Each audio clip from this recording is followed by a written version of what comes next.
Well, in this video I'm going to be showing you how to turn off restricted mode on YouTube. So let's get into the video.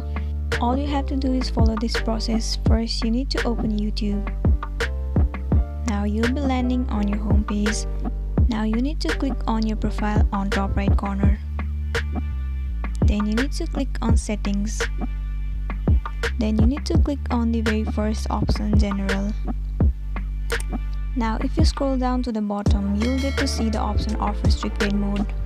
Here you can see that the restricted mode is turned on right now, but if you want to turn off this mode, all you have to do is disable this option.